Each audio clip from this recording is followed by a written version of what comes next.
참 너무나 복되고 귀한 생명의 말씀, 오늘 유다서 가운데 우리에게 허락해 주신 말씀입니다. 사랑하는 여러분, 지난 한 주 동안 여러 다양한 삶의 상황 속에서 기쁨도 있으셨을 것이고 또 즐거움도 있으셨겠지만 또 삶의 무게, 짐, 또 어려움으로 인해서 그 가운데 믿음을 지키시느라 많은 애를 쓰신 줄 압니다. 여러분, 한 주간 살아오시느라고 정말 많이 수고하셨습니다. 우리가 살아가고 있는 시대는 흔들림의 시대입니다. 사실 뭐 언제 안 흔들린 때는 없었겠지요. 예, 우리 얼마 전에 지난주에 일본에서 이제 큰 지진이 있었죠. 7.0 뭐 이렇게 큰 지진인데, 워낙 거기는 큰 지진이 많다 보니까 크게 안 느껴지는지 모르지만, 그 일본에 있는 분들하고 이야기를 나눠 보니까 지금 이게 이제 지난번에 동일본 대지진하고 패턴이 비슷하게 와서 혹시 더 큰 지진으로 이어지지 않을까 많이 염려하고 계시더라고요. 기도해 달라 이렇게 부탁을 하시더라고요. 그렇습니다. 우리가 살아가는 시대는 이제 다 이렇게 흔들림이 있는 시대입니다. 우리 개인사를 놓고 보더라도 우리 직장도 사업도 사실 안정적인 것 같지만 항상 안정적이냐 이렇게 놓고 보면 불안정할 때도 많이 있는 겁니다. 무엇보다 관계, 사람과의 관계가 또 참 쉽지가 않습니다. 우리 대인 관계를 놓고 보면 그렇게 튼튼하고 탄탄하고 서로 신뢰하고 사랑하는 그런 관계임에도 불구하고 정말 사소한 별것 아닌 일 때문에도 쉽게 깨어질 수 있는 바로 그런 불안정한 모습, 이런 것들이 인간관계에도 많이 있다는 것을 보게 됩니다. 미래는 예측하기가 더 어렵습니다. 환율이 앞으로 어떻게 될까요? 그다음에 뭐는 어떻게 될까요? 이런 걸 생각을 하다 보면 정말 모르겠는 참 어려운 시대를 우리가 살고 있는 것 같습니다. 문제는 그런 흔들림들은 노상이 있을 수 있고 뭐 더 강하게 올 수도 있고 한데, 그런 흔들림 속에서 우리가 살아가다 보니까 나는 절대 요동하지 않을 거야, 나는 흔들림이 없을 거야, 이렇게 생각하고 다짐하고 세상 안으로 들어갑니다마는, 우리가 흔들리는 세상 안에 있다 보면 우리도 같이 우리도 모르게 흔들리기 시작하더라라는 것입니다.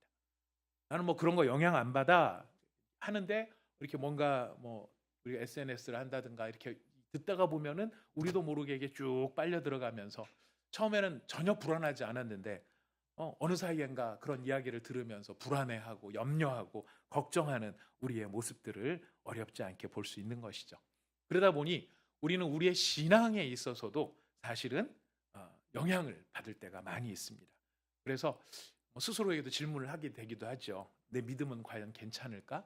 내 믿음은 괜찮은 걸까? 괜찮은 거겠지? 네. 요한계시록에 나왔던 대사 중에 하나 갑자기 생각이 나네요. 내 마음은 괜찮을까? 나는 넘어지고 있는 건 아닐까? 나는 서 있는 것일까? 이런 여러 질문들이 우리 가운데 있을 수 있다라는 것입니다. 유다서는요, 오늘 우리가 읽은 유다서는 네가 믿음을 잘 지키고 있느냐? 우리에게 사실 이렇게 질문하고 있지 않습니다. 참 유다서를 읽으면서 놀라는 것은 이 유다서의 전체 흐름 가운데는 경고도 있고 그 가운데 조심해라 이런 말도 있지만, 경고와 조심해라, 이 이단들이 득실거린다, 배교의 상황이 다가온다, 이렇게 우리에게 많은 경고를 하는 것도 사실이지만, 그 경고를 통해서 우리에게 주는 메시지는 그러니 너의 믿음을 잘 지켜라 이런 데 있지 않고 확신을 줍니다. 어떤 확신을 주냐면, 너는 이런 어려움과 흔들림 속에 있지만 너는 지켜지고 있다. 너는 붙들림 바 되어 있다. 너는 지금 흔들리는 것처럼 보이는 세상 가운데 있더라도 흔들리지 않도록 너를 붙잡아주는 분이 계신다. 유다서는 이것을 이야기하고 싶어 합니다. 그래서 우리 유다서의 제일 앞에 있는 두 절을 읽었고 유다서의 끝에 있는 두 절을 읽었어요. 여러분, 이게 마치 하드카바 책 같은 느낌이 듭니다. 앞에 단단한 표지가 있죠. 뒤에 또 단단한 표지가 있죠. 그 안에 내용이 담겨 있습니다만은 이 책을 잘 보존하게 하는 것이 이 단단한 표지들인 것처럼, 시작과 끝에 지금 유다를 통하여서 하나님은 우리에게 소망을 주시기를 원하시고 확신을 주시기를 원하십니다. 여러분, 이 유다서의 유다는 누구 동생이냐면, 우리 1장 1절 1절 2절 1절 한번 읽어볼까요? 1장 1절 읽어보도록 하겠습니다. 시작. 예수 그리스도의 종이요 야고보의 형제인 유다는 부르심을 받은 자 곧 하나님 아버지 안에서 사랑을 얻고 예수 그리스도를 위하여 지키심을 받은 자들에게 편지하노라. 예수 그리스도의 종이요 야고보의 형제인 유다. 우리 지난주에 읽었던 성경이 야고보서입니다. 그죠? 그 야고보하고 이 야고보하고는 무슨 상관이 있을까요? 같은 사람입니다. 야고보가 많지만 우리가 지난주에 읽었던 야고보가 바로 이 야고보입니다. 그 얘기는 곧 지금 야고보의 형제인 유다 이렇게 나오니까 이 유다는 누구예요? 야고보의 동생인 거예요. 그래서 사실 예수님 동생 야고보, 야고보 동생 유다 이렇게 해서 형제간이 되는 거예요. 형제인데 유다가 예수님을 뭐라고 부르느냐? 예수님 앞에서 자기를 어떻게 생각하느냐? 나는 예수 그리스도의 종이다라고 이야기합니다. 예수 그리스도의 종이다. 예수 그리스도의 종 뭘까요? I'm the bell of 예수 그리스도 이런 걸까요? 난 딸랑입니다. 딸랑 뭐 이런 걸까요? 아니죠. 예수 그리스도의 종, 나는 노예입니다라는 거죠. 나는 슬레이브입니다. 예수님께서 뭘 말씀하시든지 그 말씀을 듣고 그 말씀대로 따라야 하는 책임이 있는 나는 예수의 노예입니다. 형님인데, 형제간인데. 근데 형님, 형제간 그게 문제가 아니라 유다가 깨닫고 보니 그분은 우리 집에 같이 살고 계시고 마리아의 뱃속에서 같이 태어난 거는 사실이지만 그분은 하나님의 아들이시고 그분은 세상을 구원하기 위해 오신 메시아라는 사실을 유다가 깨달은 거예요. 그래서 그 메시아 되시는 예수님 앞에서 자신은 순종해야 될 종입니다. 종입니다. 이렇게 고백을 하는 것이죠. 그런데 이 유다가 누구에게 편지를 하느냐면 지금 여러 가지 믿음이 흔들릴 만한 위치에 있는 사람들한테 편지를 하는 것입니다. 사탄은 성도를 가만두지 않습니다. 어떻게든지 그 성도를 하나님과 떼어놓으려고 합니다. 하나님과 떼어놓고 세상을 향해 빠지든지 자기를 향해 빠지든지 둘 다 빠지든지 그쪽으로 몰아가려고 합니다. 목표는 우리를 빠뜨리는 게 목표가 아니고 하나님과 멀어지게 하는 게 목표인 것이죠. 그래서 온갖 두려움을 심어줍니다. 이단 사설들이 횡행합니다. 사람들을 미혹하게 합니다. 정신없게 만듭니다. 그런데 그런 세상에 살더라도 그런 세상에 살아가고 있지만 그럼에도 불구하고 유다는 그 성도들은 어떤 사람인가를 기억나게 합니다. 여러분 읽은 1장 1절에 보면 요 유다는 성도를 세 가지로 정의를 합니다. 잘 기억하실 필요가 있는데요. 여러분 성도 그러면 어떤 사람이 성도일까요? 내가 성도인데 내가 성도라는 게 무슨 의미일까요? 나는 성도라 그랬을 때 나는 성도입니다. 물론 이 성도라고 하는 말은 영어로 하면은 세인트예요. 성 베드로, 성 바울 이렇게 했을 때 세인트가 붙죠.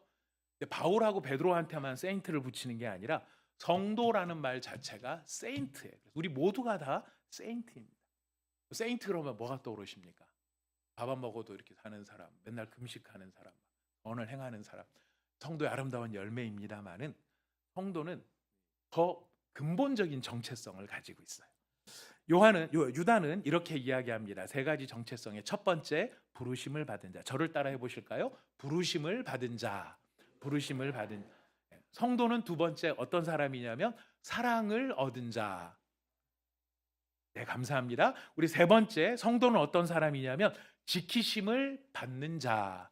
지키심을 받는 자. 성도는 이 세 가지 정체성. 내가 누구냐? 그랬을 때 나는 이런 사람이야. 이렇게 기억하라고 우리를 이야기를 해주는 것입니다. 그렇습니다. 우리가 흔들리기도 하고 요동하기도 하고 자신이 없어질 때도 있습니다. 어느 사이인가 두려움에 빠져서 허우적거릴 수도 있습니다. 뭐 성도가 그래, 목사가 뭐 그래. 우리는 그럴 수 있습니다. 우리는 그럴 수 있습니다. 근데 그럴 수 있더라도 그렇게 흔들리고 두려움 가운데 빠져 있더라도 하나님은 이 유다서를 통해서 네가 흔들리고 있느냐? 그럼 이걸 기억해라. 이걸 기억하고 제자리로 돌아와라 이야기를 하시는 겁니다. 그 기억해야 될 세 가지. 첫 번째가 부르심을 받은 자. 여러분 부르심을 받았다는 말은 무슨 의미일까요? 부르심을 받았다는 건 내가 찾아간 게 아니라는 뜻입니다. 내가 하나님을 찾아간 게 아니라는 거예요. 누가 나를 찾아오셨어요? 하나님이 나를 찾아온. 성도는요, 하나님이 먼저 나를 찾아온 사람이 성도들이에요. 우리 가운데 누구도 스스로 하나님을 찾아 나간 사람이 아무도 없습니다. 세상에 그 누구도 먼저 자기가 하나님 찾아가야 될 텐데 이렇게 생각한 사람은 하나도 없어요. 우리가 이런 일 저런 일을 겪으면서 그게 내 힘으로 안 되네. 어떻게 하면 좋지? 너무 힘들다. 이러면서 우리가 하나님을 찾게 되는 동기가 부여될 수는 있어도 스스로 하나님을 찾는 사람은 아무도 없습니다. 성도는 어떤 사람인가? 하나님이 먼저 찾아오셔서 불러낸 사람들이다라는 거예요. 하나님이 먼저 찾아오셔서 불러냈다. 그럼 또 그게 무슨 의미가 있길래 하나님이 먼저 찾아오셨다는 걸 강조하시는 걸까요? 여러분, 하나님이 찾아서 먼저 부른 사람은요, 이런 특징이 있습니다. 불러냄을 받았다 할지라도 여전히 불러내짐을 당한 부름을 받은 다음에도 흔들릴 수 있습니다. 여러분, 우리 성도님들 교회 이렇게 나오고 예수님 믿고 세례까지 받고 제자 훈련 받고 사회 훈련 받고 순장님도 하고 계십니다. 목사도 있고 성도 선교사도 나가고 평신도 선교사로서 사역을 합니다. 여러분, 흔들림이 없습니까? 우리는 요동하지 않나요? 우리는 여전히 요동할 수 있습니다. 오늘은 내가 단단해야지 생각했는데 단단해야지 생각하고 나가면서 흔들릴 수 있습니다. 그러면 우리가 실망하죠. 야, 이게 무슨 이 정도밖에 안 되나? 이렇게밖에 안 되나? 여러분, 그렇게 흔들릴 수 있어요. 그럼 우리가 실망을 합니다. 실망을 하면 우리는 우리의 믿음도 난 별거 아닌가 봐. 예수 믿는 믿음 별거 아닌가 봐. 근데 주님은 지금 뭐라고 말씀하시냐면 너네가 흔들리는 거는 그래, 당연히 그럴 수 있어. 중요한 건 뭐냐면 그렇다 할지라도 하나님의 부르심은 흔들림이 없다라는 거예요. 이걸 기억하라는 것입니다. 하나님의 부르심에는 흔들림이 없다. 여러분, 이건 누굴 통해서 우리에게 보여주시냐면 요나라는 사람을 통해서 보여주십니다. 여러분, 요나를 아시는 분은 또 잘 아실 겁니다. 요나가 첫 번째 특징이 부름받은 사람이에요. 요나가 손들고 나간 게 아니라는 겁니다. 하나님, 제가 선지자 하겠습니다. 저를 좀 보내주십시오. 이렇게 자기가 손들고 나간 사람이 아니라 하나님이 불렀어요. 요나를 찾아오셨어요. 그리고 말씀하세요. 너 저 큰 성읍 니느웨로 가서 거기서 회개를 외쳐라. 거기 너무 죄악이 심하다. 내가 심판하지 않을 수가 없다. 그러니 빨리 가서 회개하라고 네가 좀 알려줘라. 요나는 올곧은 사람입니다. 지조가 있는 사람입니다. 성격도 아주 외골수입니다. 한번 자기가 옳다 생각하면 어지간해서는 바꾸지 않는 그런 아주 대단한 사람입니다. 하나님이 그 대단한 사람 요나를 찾아오신 거예요. 저 이해가 안 가요. 좀 성격 좋은 사람 좀 찾아서 보내시지. 왜 이 외골수 이 요나를 불러가지고 그러시나. 가라 그랬더니 안 가요. 가는 척하고 딴 데 가요. 우리 잘 압니다. 도망칩니다. 거역합니다. 그리고 엉뚱한 선택을 합니다. 자기 생각이 한번 오르면 절대로 바꾸지 않습니다. 하나님도 아닌 거예요.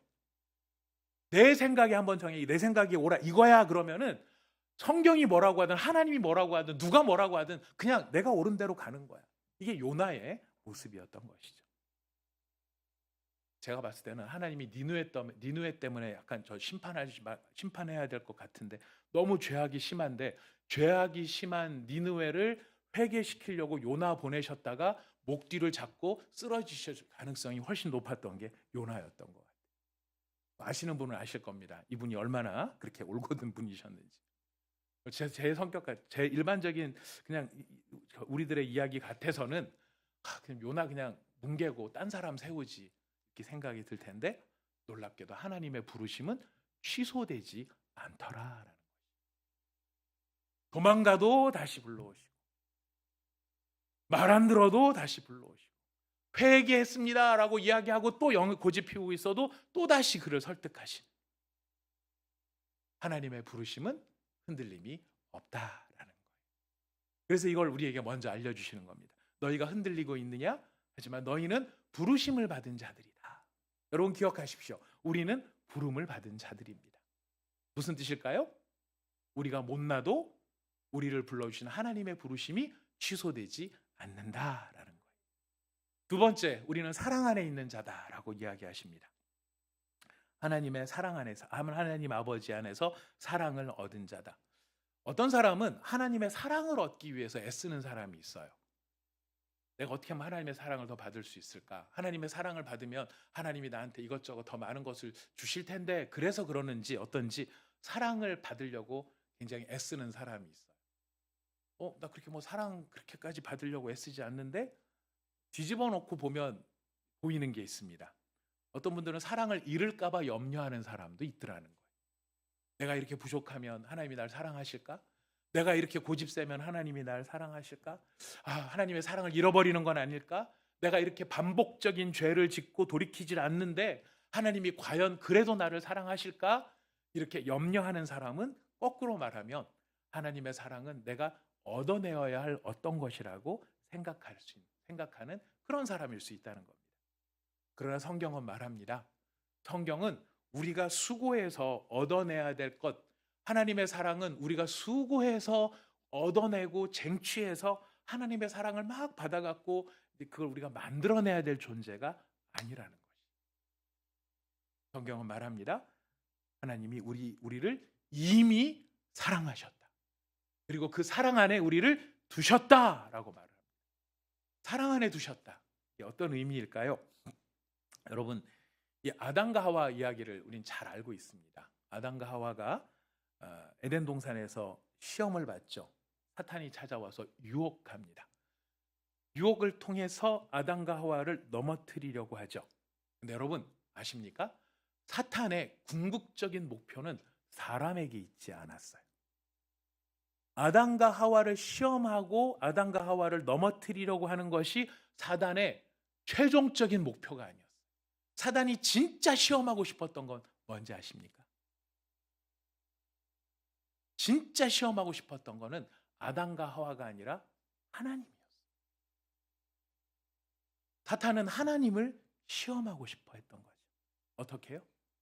먼저 아담과 하와를 유혹함으로 아담과 하와도 물론 시험을 받죠. 너희가 하나님을 사랑할래? 네가 네 멋대로 살래? 네 좋은 것 하면서 살래? 하나님 사랑하면서 그 말씀 지키느라고 그 틀 속에 매여서 네가 그렇게 구속당한 채로 살래? 아담과 하와를 유혹하는 것 같은데요. 아담과 하와가 넘어졌어요. 그 다음 스텝이 있는 거예요. 어떤 질문이 있을까요? 하나님, 이래도 사람을 사랑하시겠습니까? 하나님, 이 정도인데도 하나님께서 사람을 사랑하시겠습니까? 이래도 하나님 사람을 사랑하실 수 있겠습니까? 사탄은 하나님을 시험하고 있는 거예요. 이럼에도 불구하고 사람을 사랑하시겠습니까? 하나님의 대답, 어떤 대답을 하셨을까요? 말씀으로 대답하지 않으셨습니다. 행동으로 대답하십니다. 하나님께서 아담과 하와를 위해 가죽 옷을 해 입히셨습니다. 이게 뭘 의미하는 것일까요? 여러분, 가죽 옷을 해 입히려면은 양을 이렇게 놓고 양 껍데기만 이렇게 벗겨내면 양이 껍데기가 또 자라죠. 그래서 한 3년 뒤에 다시 그 껍데기 또 벗겨내고 그러면 되죠. 껍데기 이렇게 벗겨내면 소도 한 3년쯤 뒤에 또 다시 또 껍데기가 자라나고 그럽니까? 그렇지 않습니다. 놀랍게도 껍데기를 벗기려면 내용물이 없어야 돼요. 죽어야 된다는 이야기. 이런 인간을 그래도 사랑하시겠습니까? 라고 하는 사탄의 암묵적 질문 앞에 하나님이 보여주신 것은 그들을 위해 양의 목숨을 취하는 것이었습니다. 소의 목숨을 취하는 것이었습니다. 무슨 뜻일까요? 사랑한다라는 거예요. 예수님께서 십자가에 달려 돌아가셨을 때도 똑같은 행동을 사탄은 하게 됩니다. 사람들의 입을 통하여서 예수님을 향해 힐난하고 비난하고 조롱하고 유혹하죠. 네가 십자가에서 내려와라. 그럼 내가 믿을게. 네가 십자가에서 내려와서 능력 있는 것을 보여준다면 내가 너를 메시아로 인정할게. 이런 조롱의 말들이 예수님의 귀에 꽂히는 것입니다. 근데 그런 조롱의 말들을 통해서 사탄이 진짜 하고 있는 이야기는 무엇이죠? 지금 사탄은 포기하라고 종용하는 거예요. 십자가에서 내려오라라는 말은 예수님한테 뭘 포기하라는 거예요. 뭘 포기하라는 걸까요? 사람을 사랑하는 일을 멈추라는 거예요. 사람을 사랑하는 것을 그만두라는 것이. 예수님이 십자가에 달리신 이유는 사랑 때문에 달리신 거거든요. 근데 그 십자가에서 내려오라라고 하는 그 말은 달리 말하면 뭐겠습니까? 사람을 사랑하지 말아라. 사람을 사랑하지 말라 직접 얘기하지 않죠. 사람의 수준을 보여주는 거예요. 사람의 됨됨이를 보여주는 거예요. 사람이 존재가 어떤지, 사람이 얼마나 웃긴 존재인지, 이기적인 존재인지, 얼마나 자기중심적인 존재인지를 적나라하게 예수님 앞에 보여주는 거예요. 예수님 면전에서, 십자가에 달려있는 예수님의 면전에서 권력자들의 모습, 제자들의 모습, 병 고쳐주고 먹을 것 주고 예수님이 이것저것 다 해줬는데도 불구하고 그 다음에 돌아와서 저 사람을 죽여라, 저 사람을 죽여라, 저는 가짜다라고 외치는 인간들의 탐욕의 모습, 그를 파노라마처럼 십자가 위에서 다 보게 하는 거예요. 그러면서 결론이 뭡니까? 내려와라. 가치 없는 존재들이다. 해줘봐야 가치 없는 존재. 그런데도 계속 매달려 있을래? 이것이 예수님을 향한 사탄의 유혹이고 시험이에요. 예수님은 어떻게 대응하십니까? 예수님은 아무 말씀도 하지 않으셨어요. 아무 말씀도 하지 않으시고 그냥 십자가에 계속 매달려 있으셨습니다. 무슨 뜻일까요?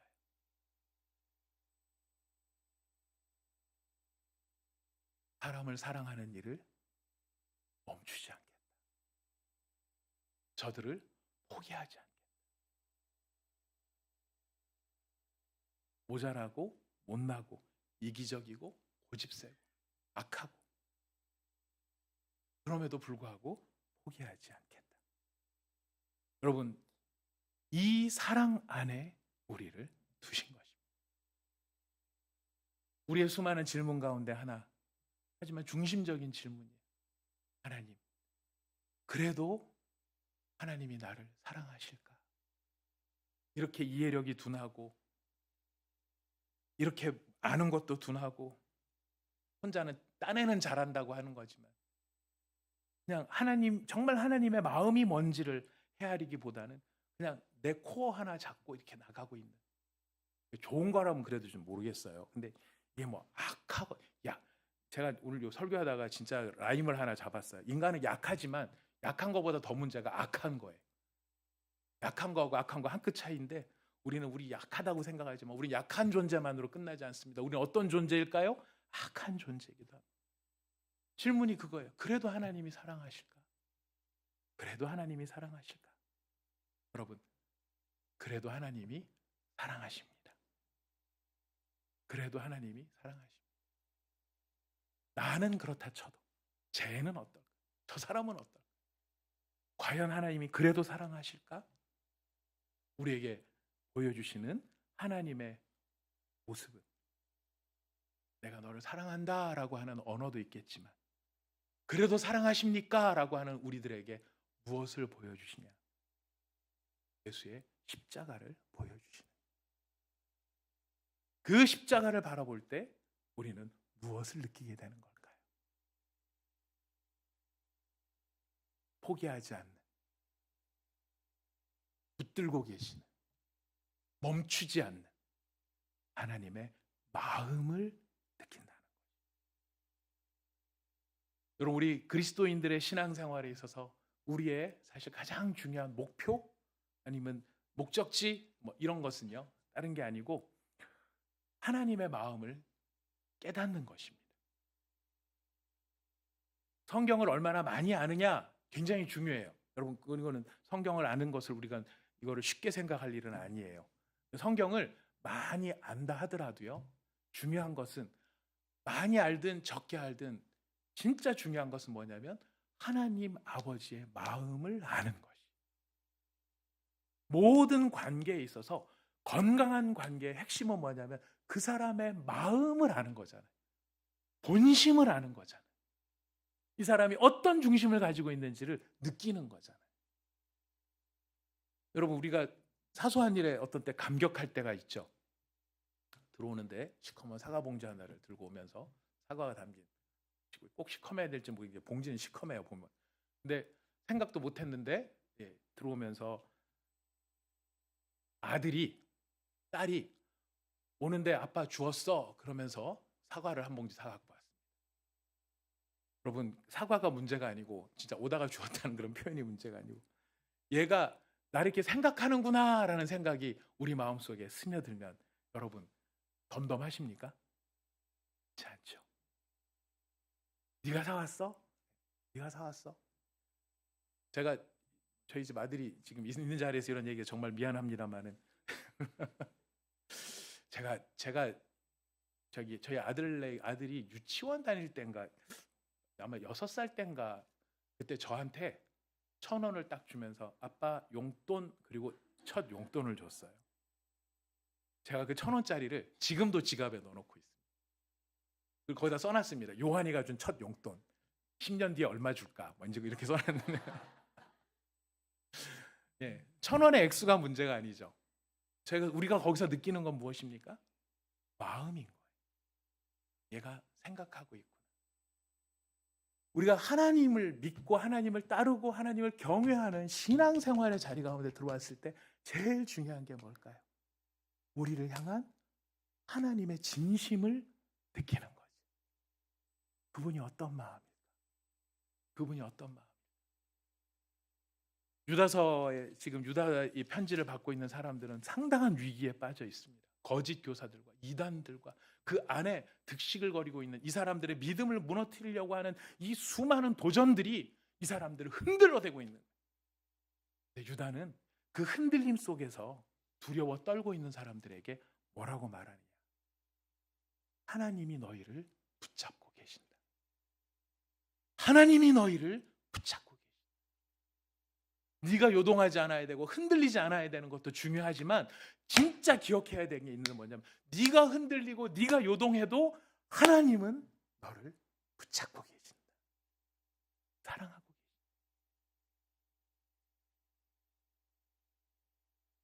사랑하는 여러분, 우리 주님께서 바로 이렇게 우리를 붙잡고 계신다라고 하는 것이 우리에게는 가장 큰 힘이고 능력이 되는 것입니다. 우리 1장 24절 25절 같이 한번 읽어보도록 할까요? 1장 24절 25절 읽어보겠습니다. 시작. 능히 너희를 보호하사 거침이 없게 하시고 너희로 그 영광 앞에 흠이 없이 기쁨으로 서게 하실 이 곧 우리 구주 홀로 하나이신 하나님께 우리 주 예수 그리스도로 말미암아 영광과 위엄과 권력과 권세가 영원 전부터 이제와 영원토록 있을지어다. 아멘. 능히라는 말로 시작합니다. 능히가 무슨 뜻일까요? 능히. 막 그냥 익숙하게 썼는데 저도 갑자기 당황스럽더라고요. 능히가 뭐지? 능히 버섯 전골 찌개의 다른 이름 능히? 아닌 것 같아요. 능히. 여러분 능히라고 하는 말 누가 여기 능력이 있다라는 뜻입니다. 누가 능합니까? 우리가 능합니까? 하나님이 능합니까? 하나님이 능하시다라는 거예요. 능히라는 말은 He is able이에요. 영어 성경을 찾아보니까 He is able. 그는 할 수 있다. 그는 능력이 있으시다. 어떤 능력이 있으신가? 너희를 보호하고 너희 앞에 장애물이 없도록 거침이 없게 하실 바로 그분이 너희를 붙들고 계신다. 너희를 붙들고 계신다. 사랑하는 여러분, 말씀을 정리합니다. 저희가 이 말씀을 준비하면서요, 하나님이 우리를 보호하신다, 너희를 붙드신다. 제가 이 말씀이 정말 너무 은혜롭고 기쁘게 느껴졌던 건 뭐냐면은 우리 교회에 이제 어린 자녀들이 많이 있습니다. 어린 자녀들을 키우는 부모님들도 그러다 보니까 많이 있어요. 근데 그 부모님들이 이렇게 움직이시고 걸어가실 때 이렇게 보다가 제가 저기 하나님 아버지의 마음이 저기 있구나 이렇게 생각이 들은 사소한 한 장면이 있었어요. 아이들이 막 가다가 보면 이제 아빠 손을 잡고 가요. 아빠 손을 막 잡고 가는데 애들이 아빠 손을 잡고 같이 걸어가는 게 아니라 어떤 때 가다 보면 반쯤은 매달려서 가거든요. 네. 아빠가 질질질 끌고 갈 때도 있어요. 근데 애들은 보면 자기가 걷고 있다고 생각을 하더라고요. 난 똑바로 걷고 있어. 나는 바로 걷고 있어. 막 이렇게 느끼는 것 같아요. 근데 쭉 가다가 보면 저 앞에 뭔가 장애물이 있을 때가 있어요. 그러면 틀림없이 저기 애가 걸려서 또 매달리고 대롱대롱 거릴 수 있겠구나 생각이 들어요. 누가 합니까? 아빠도 하는 거예요. 애는 몰라요. 애는 몰라요. 그냥 가는 거예요. 가는데 아니나 다를까 그 즈음에 가면 애가 역시 넘어져요. 이걸 딱 보면 아빠가 딱 보니까 그렇더라고요. 아빠가 한 3걸음쯤 전부터 얘 손을 더 딱 잡더라고요. 왜? 여기 가면 틀림없이 얘가 넘어질 줄 아니까. 그 모습을 보면서 이야, 그래 맞아. 하나님이 우리와 함께 하신다는 게 이런 것이구나. 우리를 보호하신다는 것이 이런 것이구나. 나는 잘 산다고, 나는 잘한다고, 난 잘할 수 있다고 생각하면서 내가 임의대로 막 가지만, 여러분 우리 잘합니까? 잘하면 참 좋겠는데 여러분 결정적일 때마다 우리는 똑같이 또 넘어집니다. 시험에 빠집니다. 놀랍게도 그 순간 누가 더 우리를 붙잡으세요? 하나님이 우리를 더 붙잡으세요. 이것이 하나님이 우리에게 약속해 주신 약속이라는 거예요. 우리를 보면 실망스럽고 다른 사람을 보면 실망스럽고 또 다른 우리가 여러 환경이나 여건을 보면 실망스러울 수 있지만 성경은 말합니다. 그리고 하나님은 우리에게 선포하십니다. 우리에게 누구를 보라고 말씀하십니까? 하나님을 보라고 말씀하십니다. 하나님의 마음을 느끼라고 얘기하세요.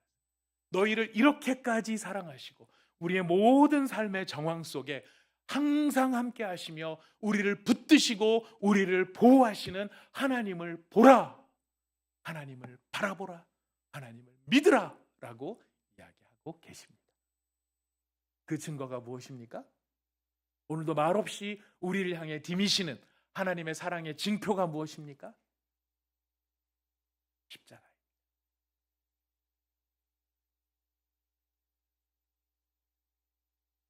포기할 수 없고 멈출 수 없는 우리를 향한 진심, 하나님 아버지의